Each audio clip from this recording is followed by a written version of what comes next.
Hi, I'm Andrew Rodriguez, and welcome to PsychoBible. So, I'm actually going to make this the first in a series, or like a segment, of videos called Reflessions. And the idea is that there will be reflections upon therapy sessions, where I'll take something from a session I've had with a client and pull out of that a discussion on a particular counseling or Christian counseling topic. So, not in a particular order. If I try to organize it, like, I'm going to make the first session about, the first reflection about this topic, and then this topic, I'll go crazy.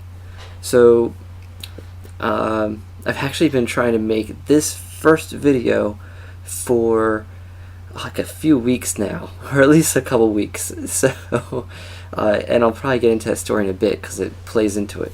So, this is the first reflection, and this one is on anger. So, what sparked this was a couple weeks ago, or at this point a few weeks ago at least, I had two clients, almost back-to-back clients. And in both those sessions, we had pretty much the same conversation. So that's interesting. It happens sometimes where it's like there's a theme for the day, and the theme for the day for these two clients was anger. So I have this one client I'm seeing who's dealing with a recovery from sexual addiction, and he's trying to gain back trust with his wife. And one of the big barriers for him in that area is his anger. He's got a lot of anger, goes back to his childhood, and his wife as well. When she questions him, he'll get very defensive. So that was what this particular session was about, where things had been pretty good. I've been trying to see if they can maintain some peace. And he reported things that were going good for a few weeks, and then there was another fight, and he explained what happened, and it was a situation where his wife was questioning about something, and he got defensive and then angry, and won't hit her, doesn't get violent, but will yell and scream. I'm not sure I can understand why she gets pretty scared when he does that. So this is a serious issue we're working on. It's really at the crux of things. So then there's him. Then there's another client who he is dealing with unwanted same-sex attraction and also sexual addiction issues or pornography addiction and some other ways where he's acted out. And for him, one of the very important root issues is his relationship with his father, who is very abusive, verbally at least, and physical at times, and to the point where this client and his mom and his sister moved out. And so he's now at more of a place of safety, and it's given him the opportunity to start processing his relationship with his dad. So I had him start doing a series. There's a church that did a whole teaching on masculinity, and one of the first videos in there is about the father wound. So as he was watching that particular lesson, it really got him thinking about his relationship with his dad and showing just how angry he still is. And he's still young, so this is all very fresh for him. So I had those two clients back to back, and so I've been trying to do this video, and I had a third client just more recently who, at the university where I counsel, she's processing her anger from her father, who was abusive as well. So we could do a video just about abusive fathers, because actually my first client mentioned as well that his root issues go back to his dad. So there's a theme. But I first wanted to talk about anger, because that was an issue for all three of these clients, and they manifest their anger in different ways. So we ended up having very similar conversations. It's fascinating how that happens.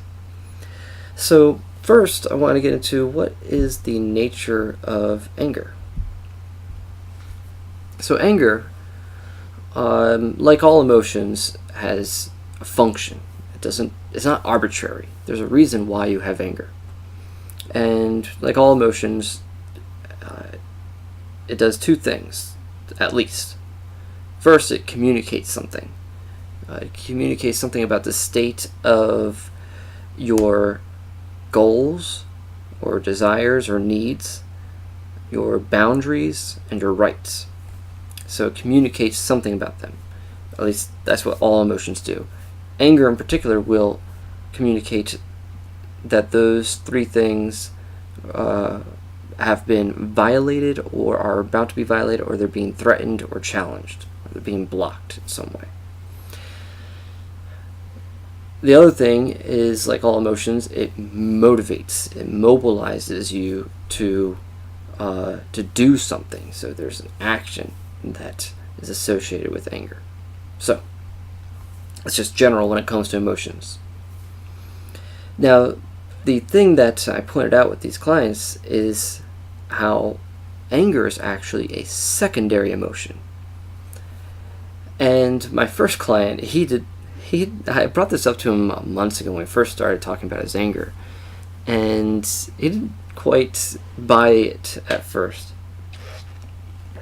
It didn't add up for him, but I was like, that's fine. We'll get back to it. And so I had more of an opportunity to flesh that out to him. Okay. So what I mean by secondary emotion is that the anger rises up in response to another emotion, one that we'll first feel, even if it's just for a millisecond. And it's usually an emotion that we really do not like. It's one that's either socially unacceptable if we were to express it in some way. So to avoid expressing it, anger will rise up to mask that. Or it's just an emotion that bothers us so deeply that we can't tolerate experiencing that emotion. So there's three main emotions that anger will rise up in response to: shame, pain, and fear. And my other client mentioned sadness, and I would say that may be true as well. But the anger that comes in response to sadness may take longer. It won't necessarily be something as immediate as the other three, but it makes sense to me. But let's stick to pain, shame, and fear. So fear, okay? Fear is it's really the flip side to anger, because when you think about the fight or flight reaction, fear will motivate you to flee from a danger and give you anxiety and stress, whereas anger will be the fight aspect. So this is sort of bleeding into what anger motivates you to do. But fear will be probably the first initial emotion, because it's responding to a threat, something that's threatening, usually our rights, our boundaries, or our needs. So there's fear. Pain, when we've been violated in some way, when a desire of ours just gets dashed. And shame. There's a lot of overlap with these as well, but definitely pain and shame overlap in a lot of ways. So shame is that sense. Shame is interesting because it's an emotion as well as a state of mind. It's an attitude. It's a way of thinking. So it's very comprehensive, and one of the most important things to really get a handle on. So shame is this idea that there's something about you that reveals at your core that you're flawed, unacceptable, unlovable, unworthy, and it's definitely one of the most dysphoric feelings to experience shame. But it's very relational in its nature, because at its core, it's concerned about being accepted by others, people that you care about. Whereas it's actually one-to-one relationships or a community or a group. So the idea is, though, because of this thing within me, this either a fact about me or a thing I've done or a thing I've experienced, something that was done to me, then that makes me flawed or defective in some way. So that's shame. And it's a very uncomfortable, it's not a pleasant emotion, not one we want to experience, because those emotions as well indicate something. And we'll get into that in a moment. Okay. Now here's my hypothesis on why it seems to be that men will experience anger more often than women when it comes to, based on my idea here that anger is a secondary emotion and it's rising up in response to these emotions that we really don't want to feel: fear, pain, and shame. And that will be because those particular emotions are more unacceptable for men to experience. Whether it's because there's something innate or we're socialized, men care a lot or prioritize strength. So if you're experiencing fear, then that's the sense that you're inadequate to face a particular threat, that this challenge to your goals or your boundaries or your rights may have the ability to overcome you.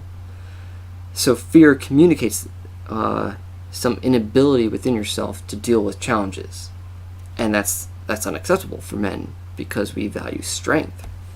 Like I said, whether it's socialized into us or it's innate, biologically innate, or what, does not matter. We still prioritize strength. So goes same reason then for why pain is unacceptable for men, and that is because for me to be feeling pain, that means I was hurt. Therefore, I wasn't strong enough for this thing that came against me. So I deal with guys who've been molested as children or abused as children, and they will deal with guilt that they actually allowed the abuse to happen, because they have this idea that they should have been able to stop it, whether it was abuse against themselves or even against their other family members. They should have been able to prevent it, to stop it. So for them to be abused, it's partly their fault.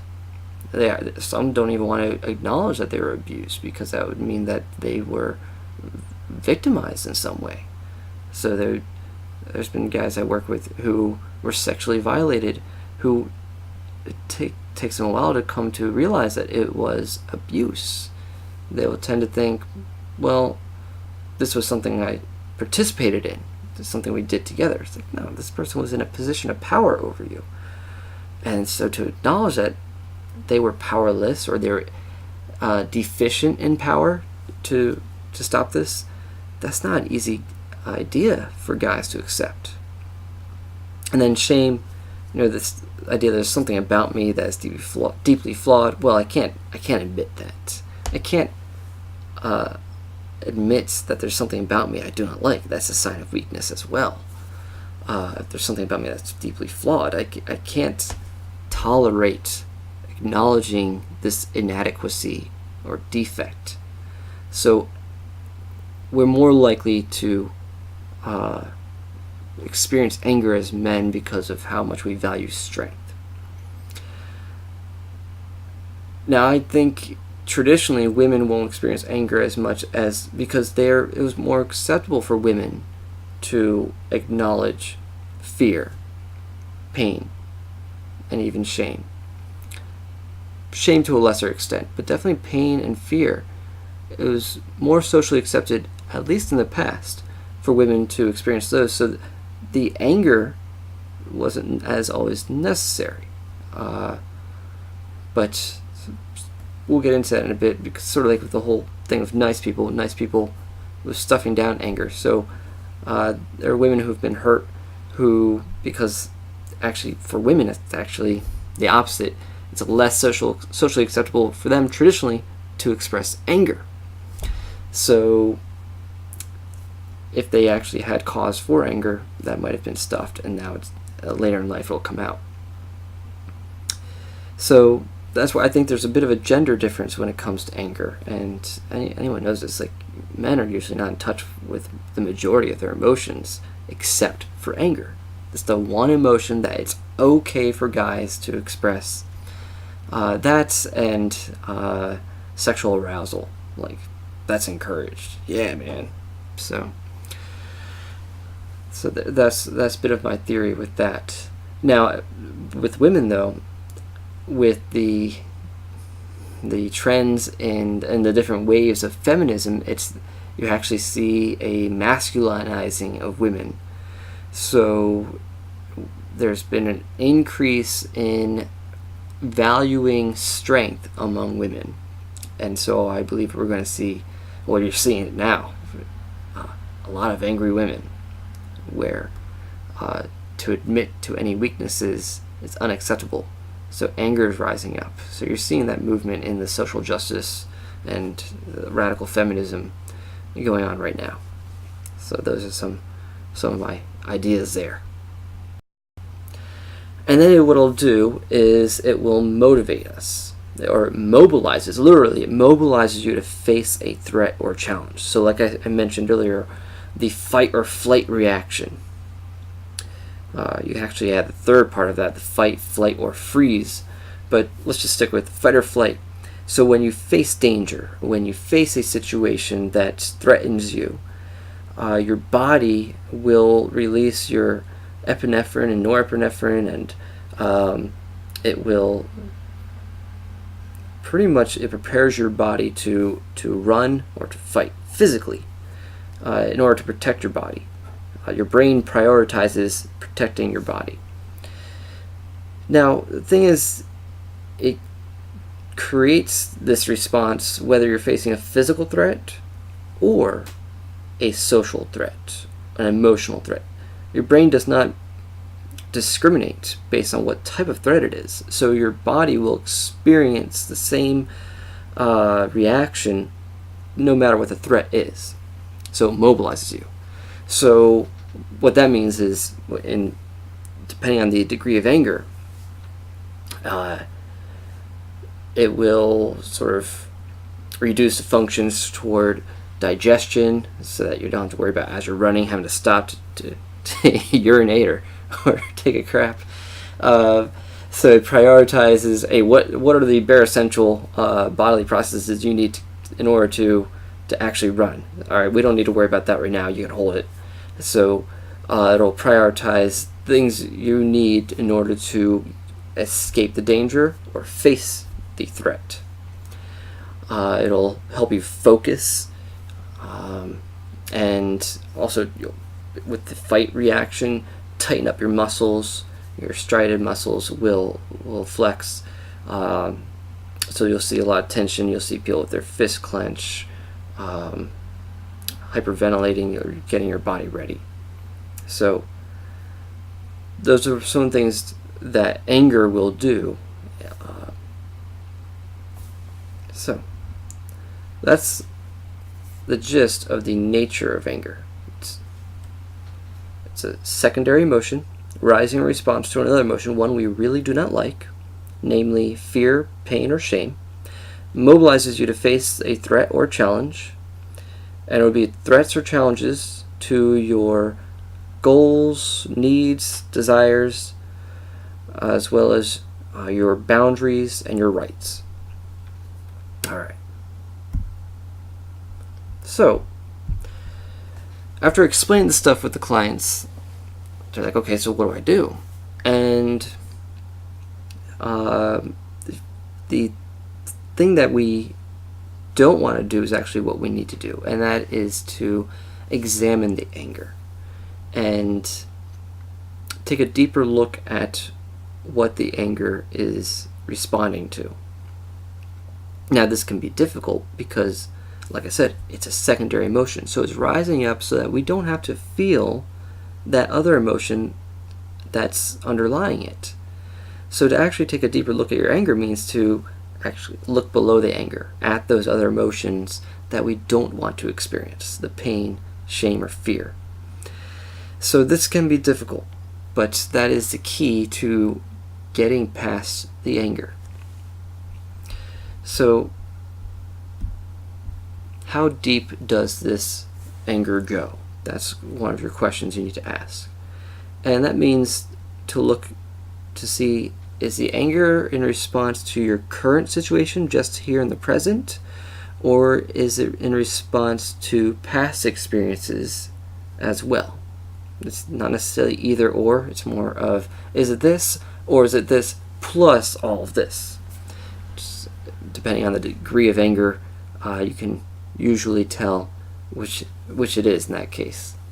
And so if I work with a lot of people who've experienced trauma in their lives, and when you've gone through trauma, you respond to current threats or grievances or offenses at the same level as your past trauma. It'll trigger you to respond to something that happened in the past as if it's happening now.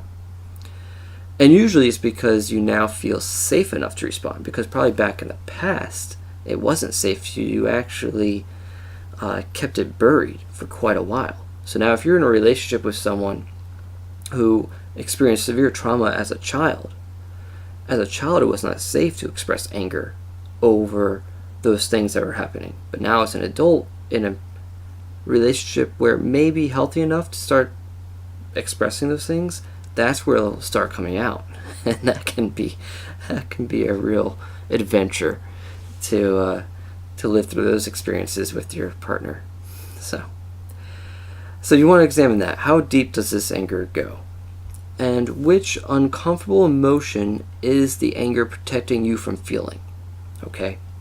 You have to understand that because it's a secondary emotion, it's actually serving as a mask to keep you from feeling those other emotions that you don't like to feel. Okay? So, because it's a secondary emotion, it's actually the first emotion that people will recognize. Because you may feel that pain, fear, or shame, but it gets to be so automatic that anger will rise up in response that you won't even realize that you first experienced pain, fear, or shame. The anger will come up so quickly, it'll develop that way. So people will assume that they actually have an anger problem or an anger management problem, and so they'll come to counseling for that issue. But that's not the real issue. It's what's beneath that. And so the key is really to get to what is the emotion that the anger is protecting you from feeling, and why are you experiencing that emotion. And we have to get to healing the root. That is the key to addressing the anger, as well as managing your behavior so you're not acting on the anger. But that is the breakthrough is really in addressing the underlying emotions that the anger is arising up in response to. So anyway, in The Road Less Traveled, Scott Peck says that mental health is a radical devotion to truth. And this really stood out to me because when I'm dealing with the clients with the anger, that it just brought this to mind, that if anger is a secondary emotion, it's protecting us from feeling something we don't want to feel. So in that way, it's serving as a mask. It's actually preventing you from experiencing truth and coming to accept truth at times. So frustrations abound when we deny the reality of the situation, when we try to force things to fit our vision. Okay, so this is where this gets kind of, it's how it is. It's a funny illustration right here. Is so a week ago I tried to make this video, and I actually did it in one take. It went really well, but this webcam on my computer, just the audio on it is terrible. So I'm playing it back, and I increased the volume as high as I could, and I still couldn't hear myself that well. And I'm like, oh, I did such a good job. So I go out and I buy this microphone, and I'm like, okay, good. I got some time this weekend. I'm going to redo this video. Fine, no big deal. And can't get that microphone to work. And then I'm like, you know what? I got this PowerPoint. I got to figure out how to incorporate the PowerPoint, because I couldn't figure out with my previous software. So I just wasted an entire day trying to find the right software I can download, where I can do the PowerPoint with the video and switch back and forth. Finally found one, UCam. So on the free trial, and I don't know how long. There's some features that will expire once the free trial ends, but I don't know what those are. So we'll find out. So I'm happy about that. But man, I spent hours, and but at the end of that day, it was my birthday weekend too. I'm like, oh good, it's my birthday weekend, I'm gonna make some YouTube videos. I started this channel, I can't wait to put these videos out there, and I was having the hardest time. I was so furious. I was just like, nothing is going right. And that's the irony of it all. I'm trying to make a video about anger and how it rises up because we aren't accepting the reality of the situation. And that's exactly what was happening for me. So case in point, this was my story of making this video. The frustrations abounded when I was denying the reality of the situation. I just didn't come to accept that. I kept trying to try the same video, and I kept doing the same thing with the microphone to try to get it to work. And I was trying different things as well, but I needed to step back, take a break, breather, approach it again with a clear head. But I had to sort of take a step back and accept the situation. That yeah, I pretty much blew my entire Saturday trying to do this video, just for a 30-minute video probably. So it's funny how that happens. So this brought me to a passage with my clients. If our goal is mental health, mental not just meaning like being free of a disorder, like a clinical diagnosis from the DSM, but true emotional health and well-being, then we need to be radically devoted to truth. And that means accepting the reality of the situation, getting true to the root issues in our lives, no matter how uncomfortable they may be or unacceptable they may be. It's getting to the heart of the issue. So that's the key. So that brought me to a passage, and this is in Ephesians chapter 4, starting at verse 25. I'm going to say starting there, but I'm actually going to have to go back, because first word in verse 25 is therefore. So that tells you got to go backwards. And let's read, I'll sum up here the last paragraph, where Paul is writing to the Ephesians about living as children of light, and not to live in ignorance and having a hard heart and losing sensitivity to the Spirit, but to take off the things of the former way of life and put on the new nature, the new attitude in their minds, and the new self. So he's saying you must live out the new self that you have in Christ. Then he says, therefore, each of you must put off falsehood and speak truthfully to his neighbor, for we are all members of one body. In your anger do not sin. Do not let the sun go down while you are still angry, and do not give the devil a foothold. All right, so let's break this passage down. Verse 25, put off falsehood. Stop wearing those masks. Be genuine. Okay? So, when it comes to anger, one of your first keys is to accept reality, or at least be willing to take a look at reality. It may take a while to accept it, but you at least have to be willing to examine it, to get to the truth. So that means stop wearing the mask. Be genuine. For some people, it's as simple as admitting that they are experiencing anger. So like I mentioned, I had this one female client who she hates being angry. To her, it's a sign of immaturity. So she does not like to admit that she has anger that comes up, even if it's totally appropriate. I mean, I'm seeing her, the reason why she first came in was because she was sexually assaulted. So for her to experience anger is absolutely legitimate. But she hates to admit when she has anger. But I want to go even deeper, or just more, not necessarily deeper, but more common with this, and that is nice guys. The guys who are, you would consider nice. Now, I want to make a very clear distinction here, what I mean by nice. So, oftentimes I'll tell people, I hate nice people.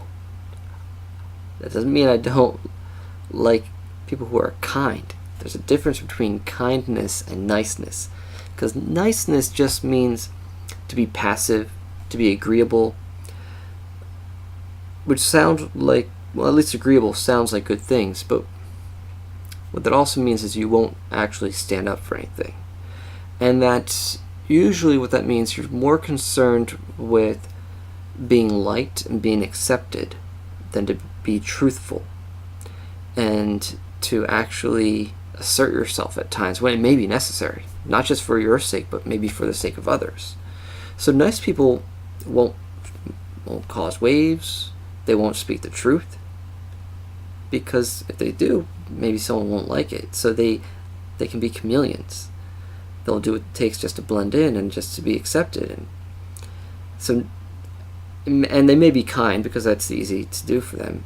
So I always tell people, I don't want to be called nice. I'd rather you call me kind, because it does matter if I'm viewed as kind, because that means that I'm actually considerate of others' needs. But a kind person will also tell you the truth when you need to hear it, but they'll do it in a way that you're more likely to accept and receive. So, whereas a nice person won't tell you the truth because there's any chance of you not accepting it or receiving it. So, but what that means then is if you're nice, you're not acknowledging the anger that you feel. And so nice people stuff that anger down. So what I have found is nice people are usually some of the angriest people, because they've been stuffing anger, episodes of anger, further and further down, and it seeps out in other ways. It may be passive aggressive, or it's going to build up and then blow up. So they have levels of anger, deep-seated anger. And it's because they're not being honest with themselves and honest with others. So that's the danger of being nice. But Ephesians 4 tells us, speak truthfully to your neighbors. So take this a little deeper with what I was saying is, share honestly about the anger and the underlying needs, desires, boundaries, rights that are at the root of the anger.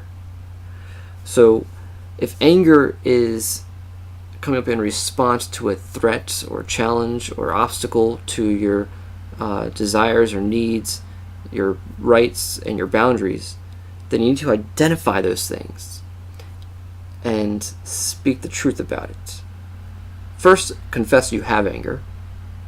Now, expressing anger, this is what confuses people. They associate expressing anger with acting angry, like acting in your anger. And we're going to get to that in a second. But expressing anger can be as simple as me saying almost dispassionately, I'm angry.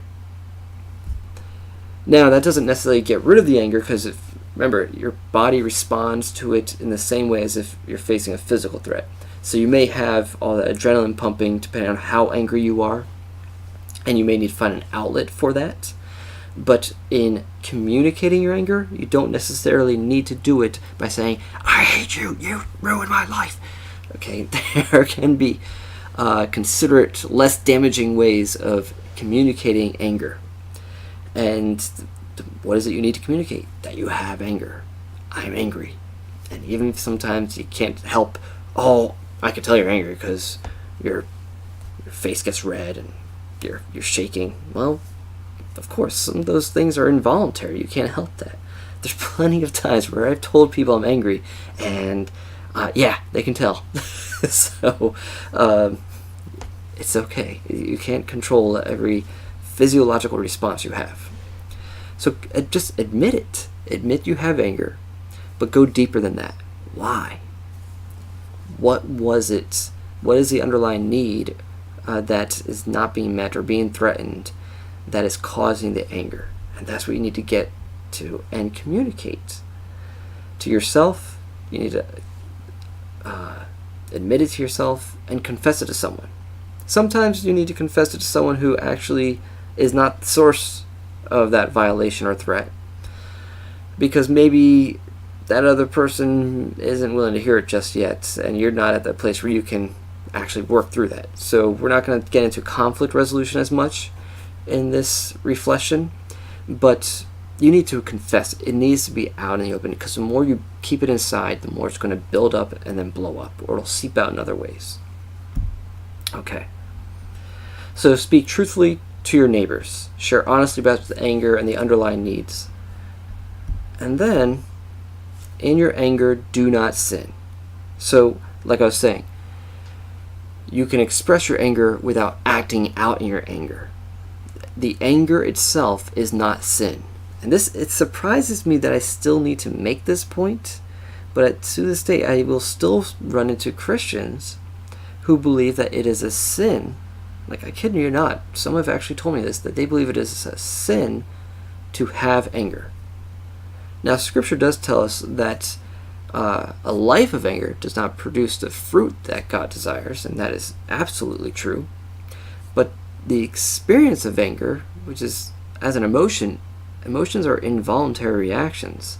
Now, you could drum up certain emotions by placing yourself in certain settings and choosing to think certain thoughts repeatedly, or focusing on a certain thought or idea so that it will conjure up an emotion.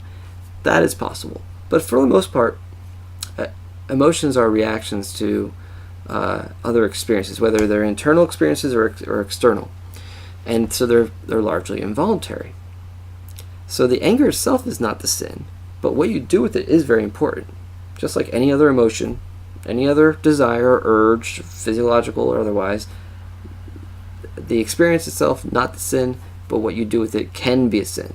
Now, this means that not every action motivated by anger is sin either, because God gave us anger for a reason. It is to empower you to deal with a threat. And there are legitimate threats out there to yourself, which God gave you yourself. He wants you to defend it. There are times you need to defend yourself. And there's times you just trust Him to defend yourself. But He also calls us at times to defend others, whether an entire community or other people we love who are not capable of defending themselves at that moment. So it empowers you. This means we must be responsible with that power.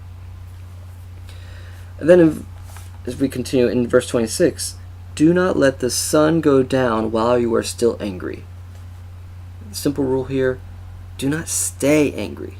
Now, like I said, it's an involuntary response.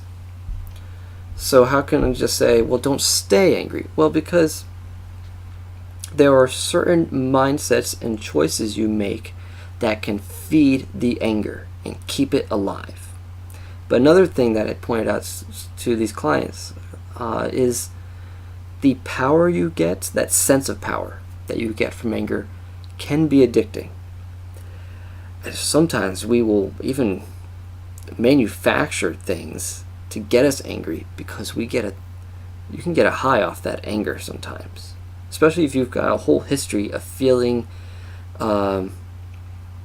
just depowered and disrespected and powerless. Just basically, when you start experiencing that anger, where you feel that now it's safe to express it and experience it, that can be a bit addicting. It can be a high in some ways. Especially, so with my one client, the guy who's married, he's a pretty tough looking guy. And so when he's feeling threatened by his wife, which he shouldn't, because his wife is not ultimately his enemy, but if she's representing a threat because she's asking him things he doesn't want to talk about, or she's touching on things that he's ashamed of, she now becomes a threat to him. And so if he can intimidate her, that adds to the sense of empowerment. So so when you see that you're actually having an effect on others with your anger, and you're seeing that, I actually do seem to have some power when I show my anger, because now they're being intimidated, they're feeling threatened, so I'm getting the desired effect. So do not stay angry. That power can be addicting. And this is what annoys me with our Bibles sometimes, is it's a blessing but also a bit of a curse, in that the Bible did not originally have chapters and verses. We added those, and some of the placements of these chapters and verses are actually very arbitrary. So especially when you're splitting up a whole sentence. So verse 26 and 27 says, "Do not let the sun go down while you are still angry." And then verse 27, which is the same sentence, "And do not give the devil a foothold." Now, why would they separate that? I don't know. But it's important to remember that belongs there with that other sentence. How, by staying angry, are you giving the devil a foothold? Because anger is nourished by bitterness and unforgiveness. Bitterness is revenge or vengeance that goes unsatisfied. And unforgiveness is when you're not willing to let go of that debt that someone owes you. And so the longer you choose to not accept reality, and not accept that this person hurt you, and that you actually do not have the power to right that wrong, or you don't have the authority to do it, because it's not your place. You're not the ultimate arbiter of justice. As long as you continue to hold on to those things, you are feeding that anger. So you're giving the devil a foothold, because unforgiveness is the one disqualifier that Jesus says. This is him. Jesus says that unforgiveness is the one disqualifier from his forgiveness. So the longer I'm choosing not to forgive someone, whether that's, and that, when I say someone, that could be anyone. That could be yourself. That could be God.